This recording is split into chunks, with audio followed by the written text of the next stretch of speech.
Okay, guys, Mrs. Benshoff here. I thought that I would make a quick video to help you access your missing work.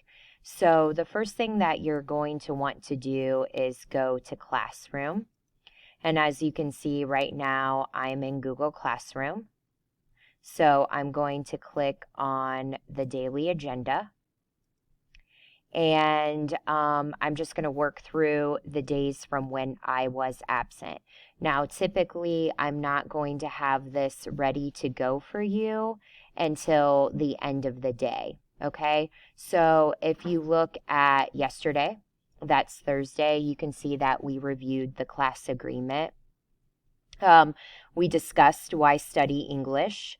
We watched Little Red Riding Hood, which there's a clip right there. A link right there, I should say. It takes you right there. We did the Understanding Poetry handout. We read over that. I introduced the poetry study by Emily Dickinson's I'm Nobody, Who Are You? And then, of course, pictures were on Friday and the notebook is due on Monday. So if you're not here, the daily notes section is going to be a great friend to you because it's going to go over these things in more detail. So I've checked the daily agenda, and so then I am going to go into the daily notes because that's just going to give me a better overview as to what actually happened that day. So we discussed why we study English. Right here are some notes in regards to that. You can read that over. And then here are the questions that I asked the class after we watched Little Red Riding Hood.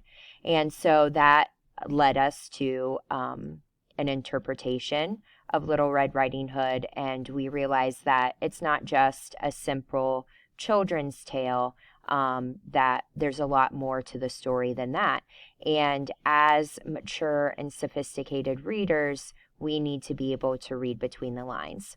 And then I see that we just looked over the Understanding Poetry handout and that we ended class with Dickinson's poem.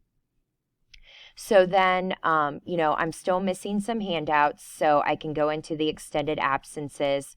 I see, oh, here's the poetry study that was listed. I didn't see the other handouts, so I'm going to look in resources.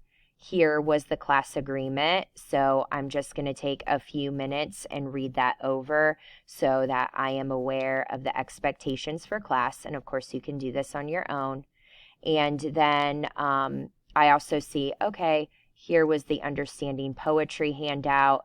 I'm able to read that over. The only work then it seems that I have to be familiar with, if I go back to Classroom, and I think I've clicked out of it, of course. So let me go back to Classroom. Is that poetry study, and that would be listed under the extended absences. And right there it is. And I can click on this. I can read the directions, and I can go ahead and begin my work. Now, if I'm going to include a video over this particular poetry study here shortly, so before you actually complete the assignment, you may want to watch that video. So, of course, if you have any questions, let me know, and I hope to see you soon.